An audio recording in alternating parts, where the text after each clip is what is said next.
Welcome, Eric Dagati, to Coaching the Session. You are the founder of One Human Performance. You are a performance coach. I can go on and tell the world of all the things you have done, but in your own words, please tell the world what you do and how you help. Thank you, Michael. So pleasure to be here. Thanks for taking the time with me.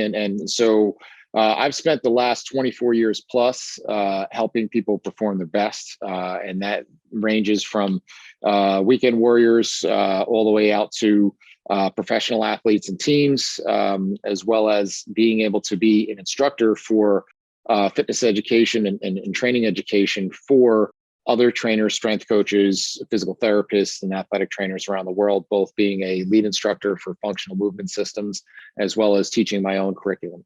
Mm. Are you familiar with the man named David Goggins?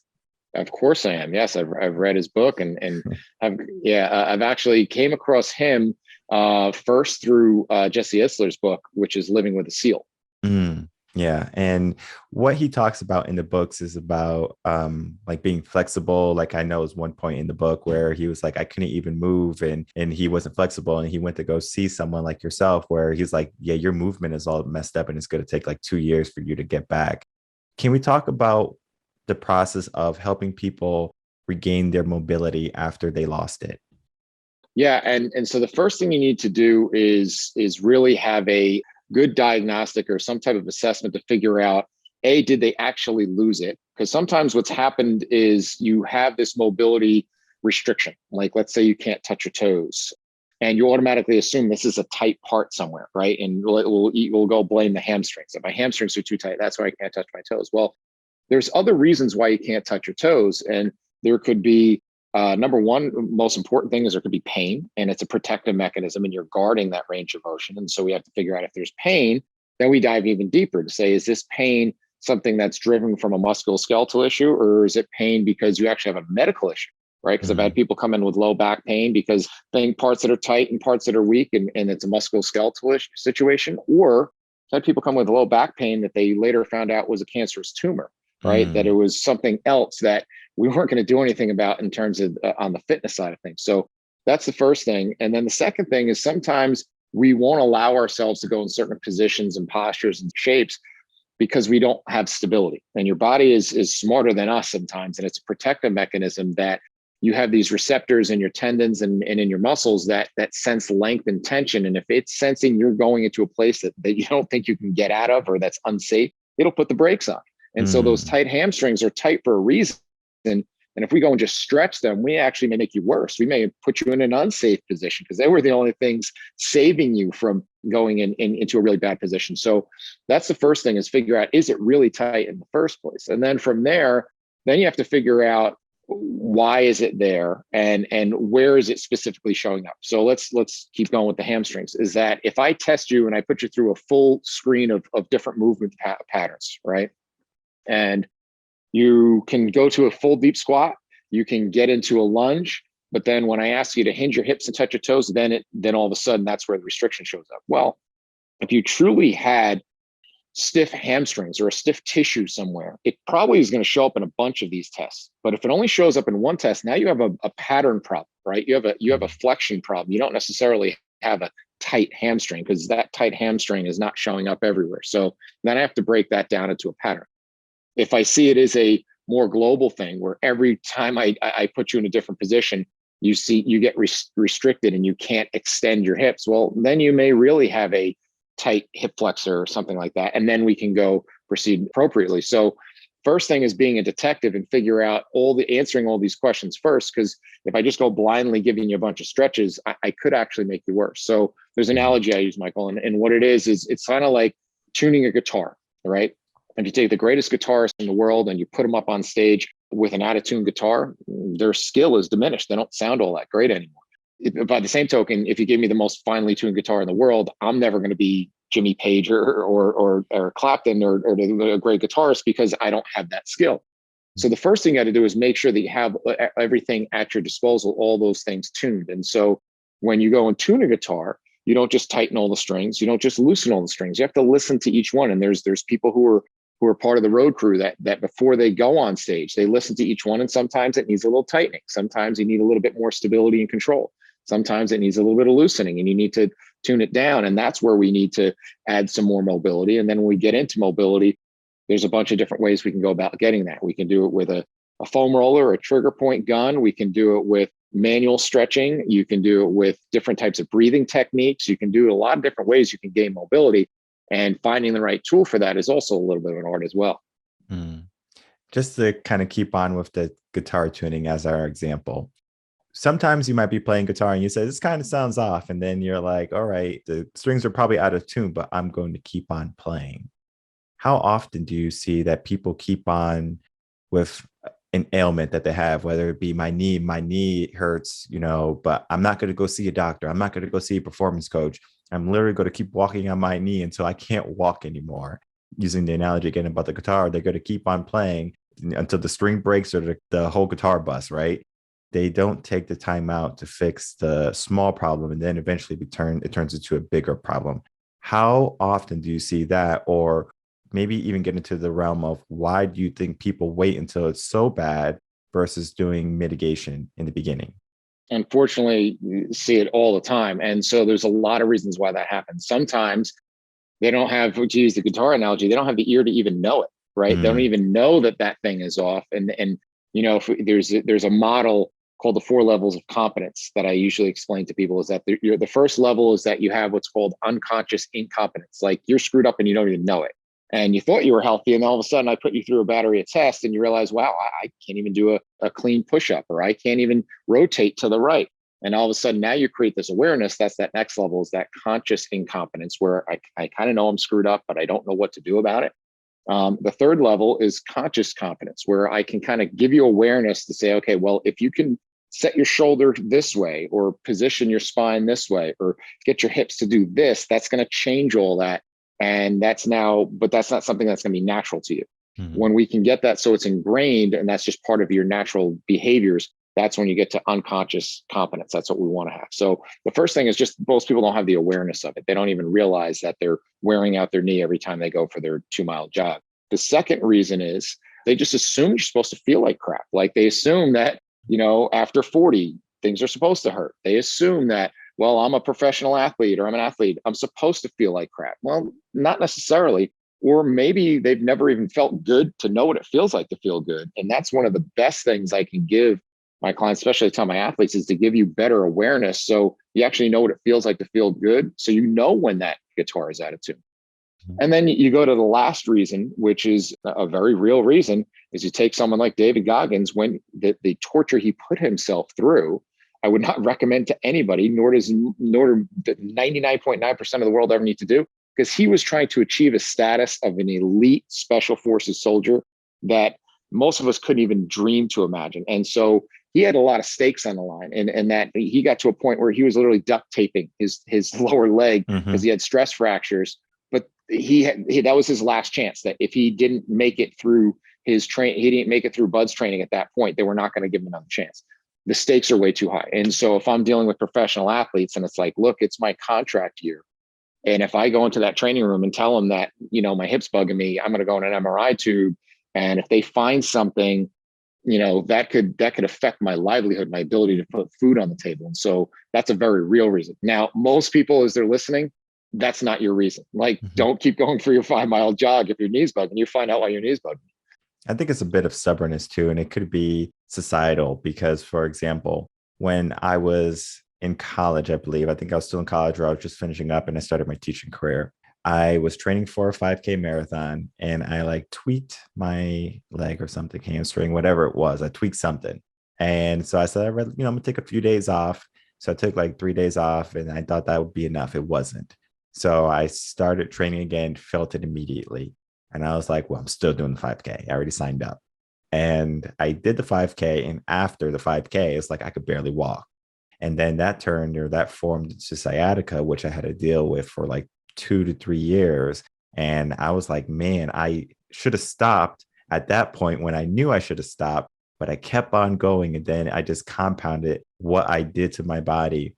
The body can be so fickle sometimes, where it's like, we think we just, dinged it, but there's so much damage versus if we think of a car accident or something like that. If you hit the front bumper, you might see the front bumper smash in, but it pushes everything back too. So all the internal guts of the car, that's also damaged too.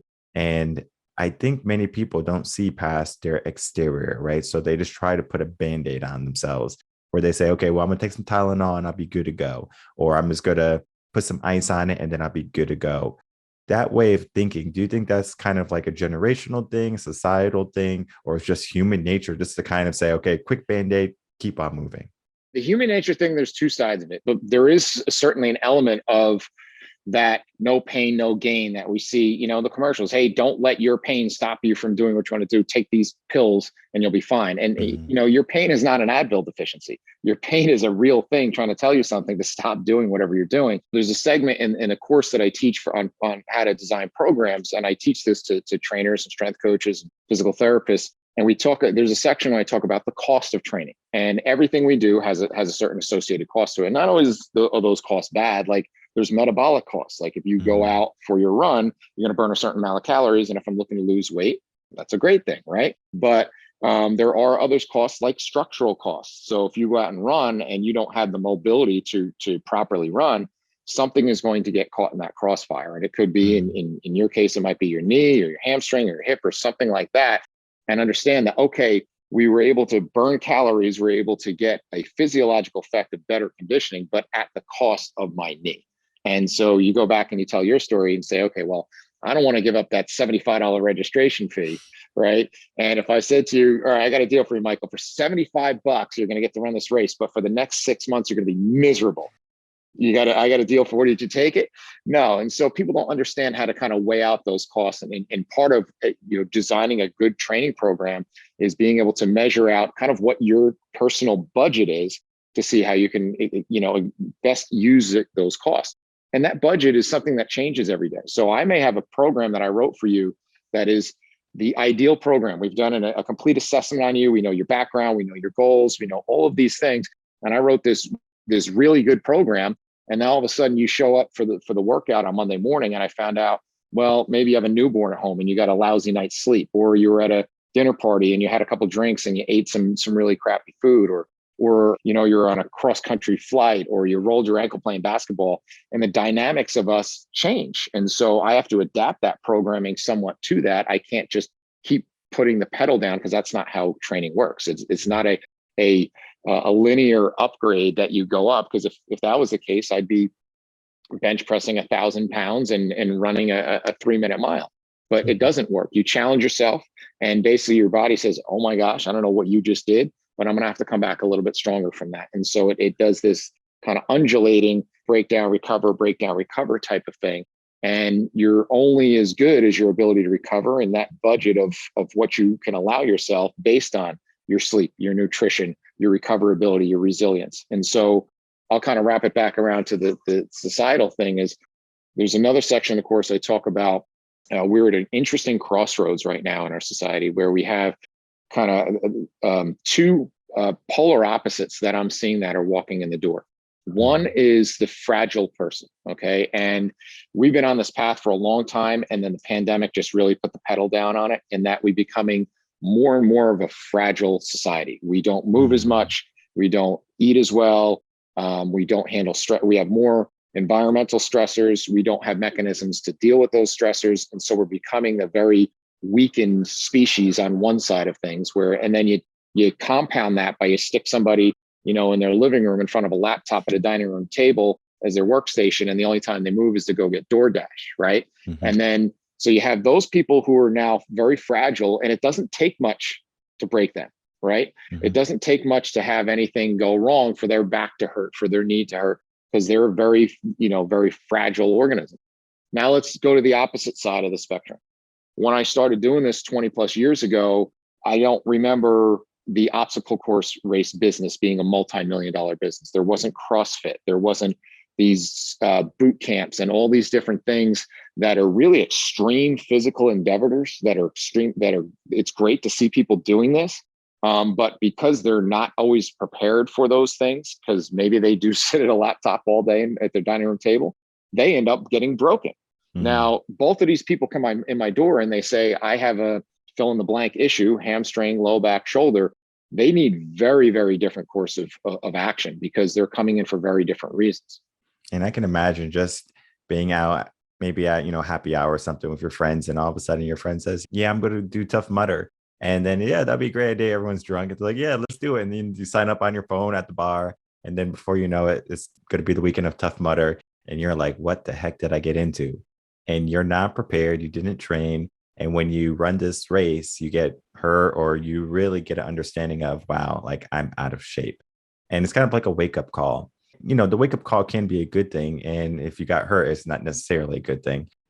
I find like around New Year's resolutions time, many people kind of remind themselves, oh, yeah, I have to get in shape. I forgot about that. Or, oh, yeah, I should start going to the gym, or I should get a personal trainer to help me along this path. They have this idea, but then they don't kind of go through with it all the way until the end. So they might start strong where they say, okay, 2, 3 months, I'm going to get a performance coach, or I got my plan. I'm going to show up every single day. And then maybe one day they just fall in a habit saying, you know what, I'm just busy today with work. I'm not going to show up today. And then it just turns into a snowball effect. And they don't want to get back on, even though they have some knowledge of, I felt like crap. And now I'm just allowing myself to get back into that crap.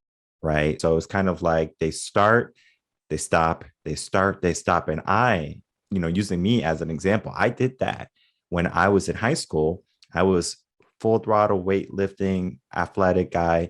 And then come college, I'm busy. A lot of classes, 18 credits. So I don't have much time to go to the gym as I used to. So I might go 2 times a week, maybe 3 times a week. And I was going 5 times a week. And eventually, sometimes I'll get really busy and I'm not showing up at all that week.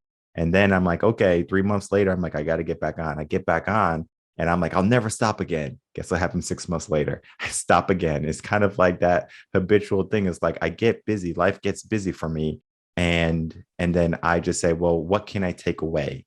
Right. And then I say, I'm going to take away my fitness, because that's the easiest thing for me to take away, because it takes a lot of work for me to show up in the gym where I'm fighting my mind and I'm like, do I really want to go spend an hour in the gym right now? Because it's going to be an hour suck, because I know that. It's easy for me to say no. I would rather just take it easy, sit on the sofa, like you were saying, order DoorDash, have them come to me rather than me go to them, rather than me show up. Getting into that type of way of thinking, people can start something, like they can call you and they can say, hey, Eric, I want to get in shape, create a plan for me. How are ways that you motivate people to stay on track and to not allow their brain to win and stop? There's three main factors. Is number one is awareness, right? Is creating the awareness of how you got here, creating the awareness of what you need to do to get out of it, and engaging them in the process. If I just give you workouts and I'm going to count your repetitions and say, do this just because it's hard, there's no engagement in that process. And so you have to be engaged in that process. And so to do that, I have to make you aware of that so I can make you become independent. My goal as a coach is to become obsolete.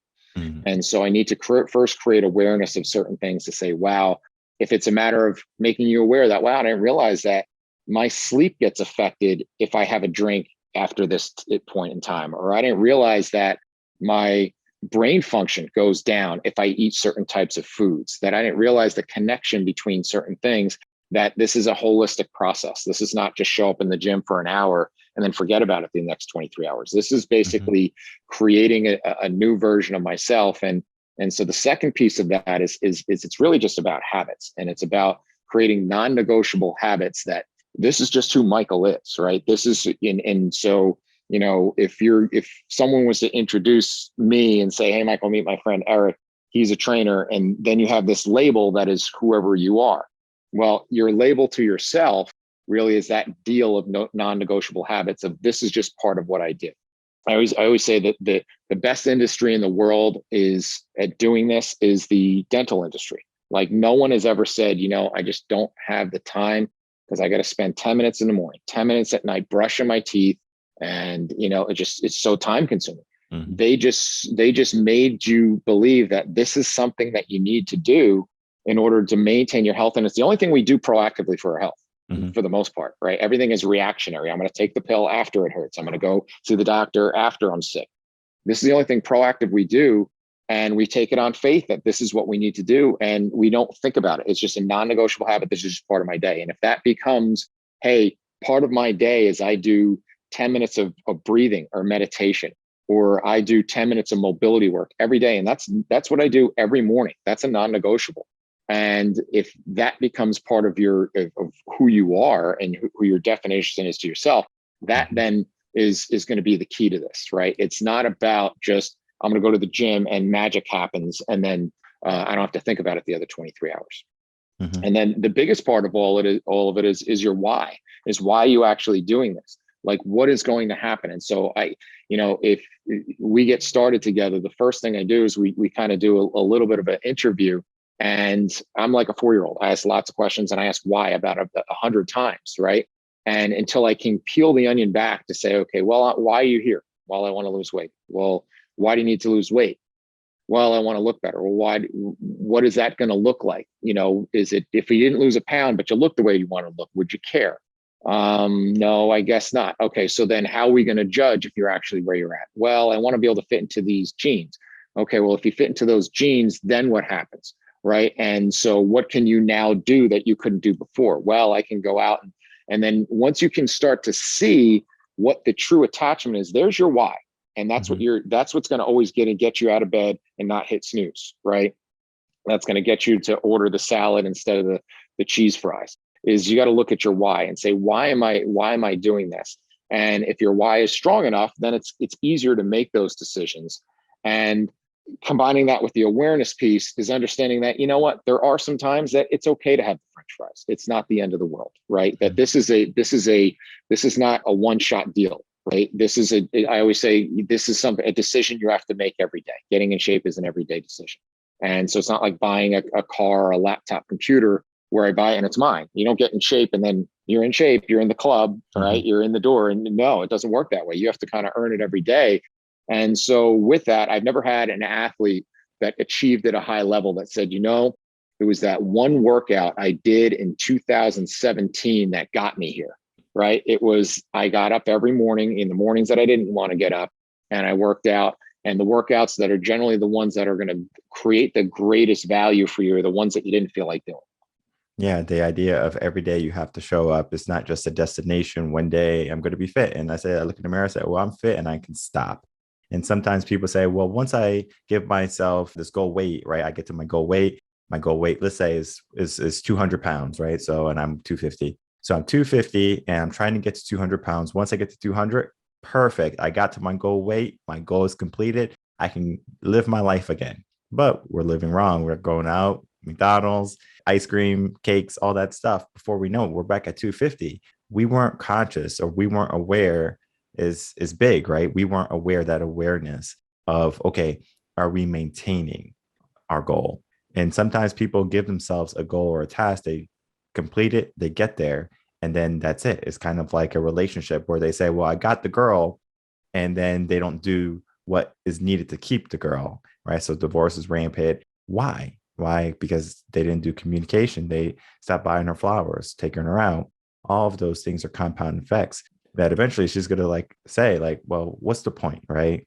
I'm not happy in this relationship because I just feel like you're just not appreciating me. So that sense of appreciation.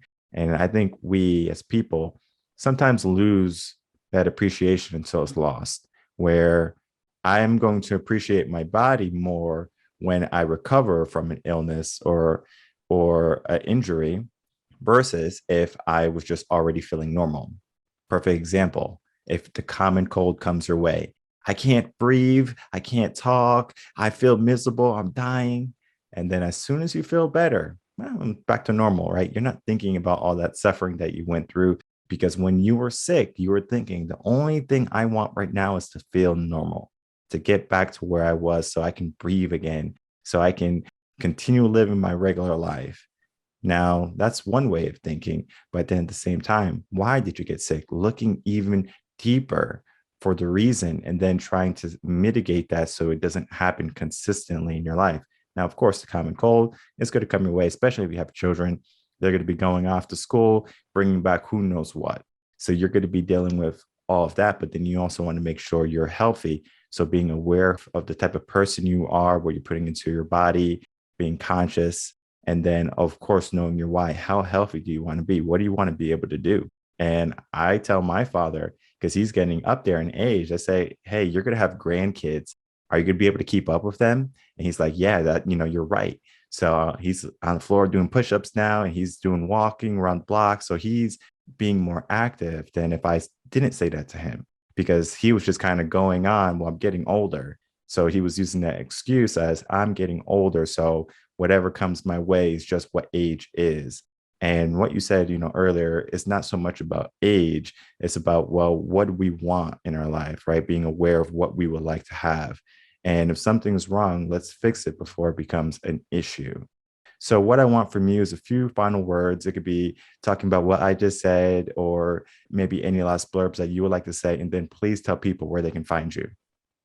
Sure. Yeah. And that's awesome stuff. So one of the cool things, we talk about some of the detrimental things and that we get in our modern society. There are also some good things if you can really look and pay attention to it, and that you're seeing at the highest levels of sports. You're seeing people like Tom Brady at 44, who's, arguably the best quarterback in football. You're seeing people who are performing, you look at baseball, you look at what Ichiro was able to do into his 40s.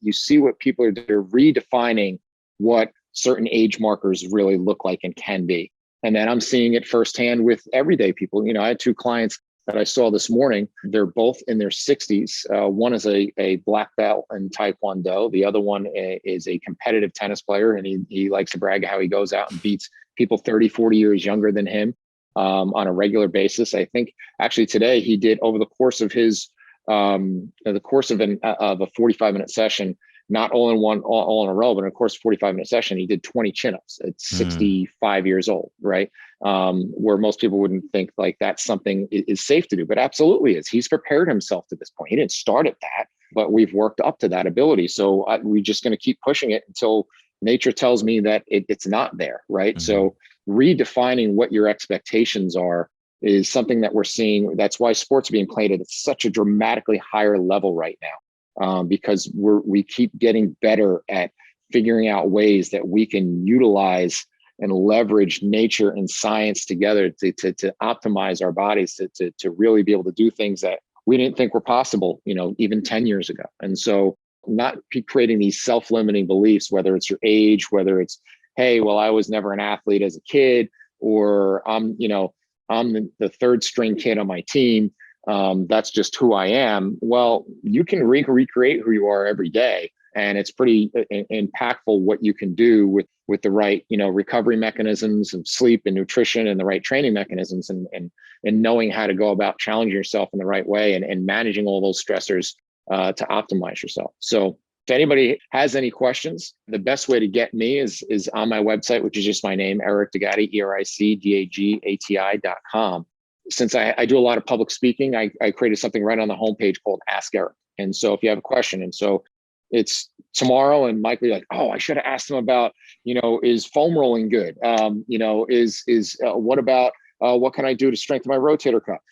Shoot me a question right on there. It goes right to my email, and I'll get back to you with an answer. The reason why I did that is if I made enough of an impact, whether it's speaking with you on this podcast or going out and speaking at a workshop, that you took the time, wrote down the website, went to my website and asked the question, that means I did my job. All right. And so that way I was able to pay it forward as far as what I've been able to learn and accumulate from working with some of the top, people in their field over the last 24 plus years. So that's my little tidbit and what I can share if anybody has any questions moving forward. And I will have your website in the show notes. So if anyone's driving, the website will be there, so you can click it later and you can go ask him any questions if you have, or if you're interested in knowing the process, he's going to be able to walk you through that. Or if you finally say, you know what, I want to begin to optimize myself, my mind, my body, then he's going to be the person, he's going to be the guy that you're going to want on your side. Because, just from speaking with him today, I can tell he cares about his clients and he wants you to be in a good place. And it might not be a quick process where you wake up the next day and you're all better, but you're going to be in good care, because if he sees something wrong, he's not going to send you down that wrong path. And having a good guide like Eric, he's going to be there saying, hey, let's go this way, let's slow down, let's speed up, because he's going to be able to challenge you and he's going to see where you need to push. And what better time than to push than right now. Thank you so much, Eric, for coming on, speaking with me, speaking with the audience. Huge, huge delight, huge pleasure. And you're so knowledgeable about what you do. Awesome. Thanks for having me. And you and your dad keep up the great work. Thank you so much.